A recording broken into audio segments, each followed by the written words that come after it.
sweet granny, you can't say that she killed and ate her victims. Grandma the Ripper, Zvyagina the murderer, or Sonya Sipatay. All this is the nickname of Sofia Zhukova, who was born in 1939 in the village of Zvyagina in the Bochsky district of the Nizhny Novgorod region.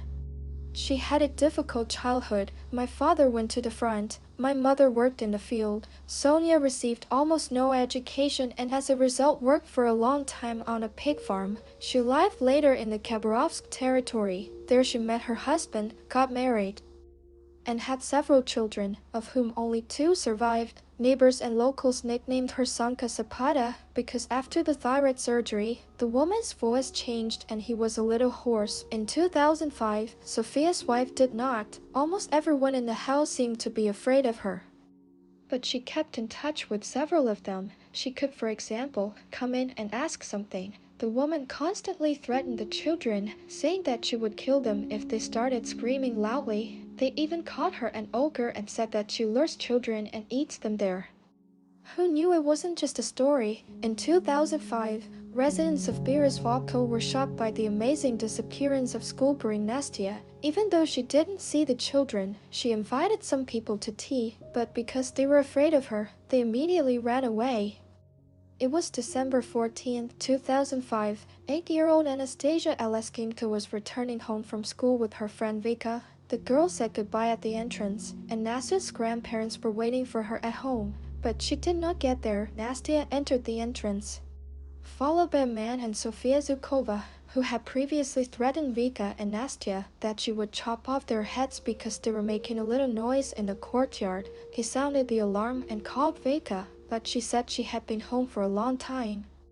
And then, police. After several days of unsuccessful searches, a 66-year-old pensioner was called in for questioning, who said that she communicated well with Nastya and she often came to her house, that even when her husband was alive and they were drinking tea, they were talking, but Nastya allegedly asked not to tell her relatives about such a friendship. She told the police that Nastya was called by some girls, and she ran out of the entrance. She never saw her again. Grandpa and Grandma immediately suspected something, because Nastya had never communicated with this woman. The investigators believed this version because, well, who would blame a nice pensioner? In the evening, a girl was walking in the area with her dog, and under the windows of one of the apartments I found pieces of meat with drops of blood.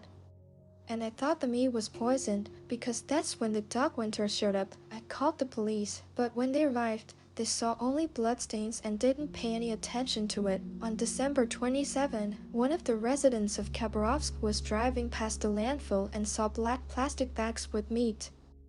He thought it was time to give the goods and took it for his dog, but later realized that there were human remains inside the package. The investigators and Nastya's mother identified the child's body, and then the horror really hung over the city. 8 years later, 77-year-old Anastasia Mikivova disappeared in the area, who had previously come to Baba Sonya and stayed with her for a short time. Suddenly, the pensioner stopped contacting her and her relatives started calling the police, to which Baba Sonya said that her friend had packed her things and gone to Primary to visit some distant relatives.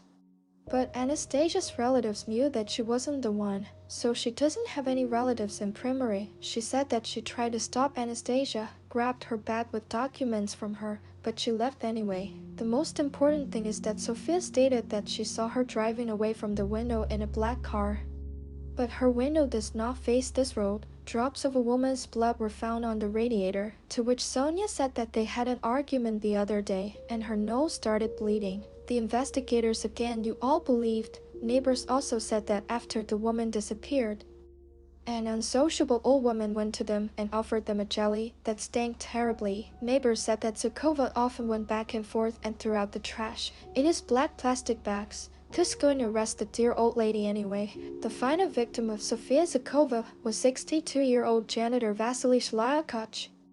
The other day, a man quarreled with his wife and asked to live with his friend in Sofia. On January 28, the man disappeared. He was discovered missing when he had not gone to work for several days, and neighbors of Baba Sonya said that on January 29, they woke up at 2 From thuds coming from her apartment, and later there were sounds as if a woman was mopping the floor in the morning. She was already seen taking out black bags. Later, school children walking in the courtyard found the bloody remains of Vasily, and investigators identified his wife's body and detained the pensioner.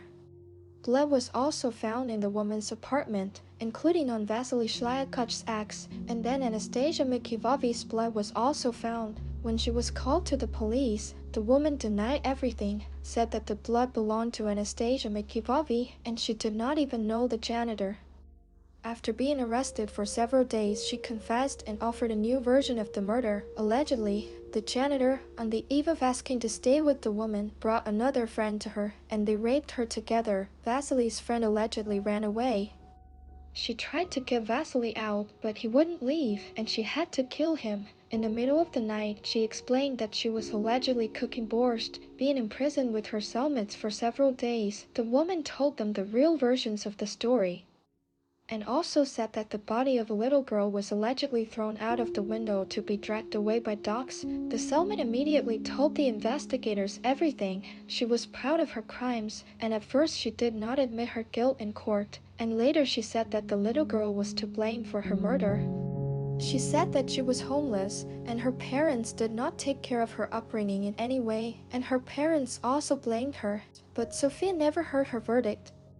On December 29, 2020, Sofia Zhukova died at the age of 81 in the 10th Khabarovsk hospital from COVID. That's the story. Therefore, be healthy, careful, and happy. Write about whom to tell in the comments. Subscribe to my channel, and bye-bye.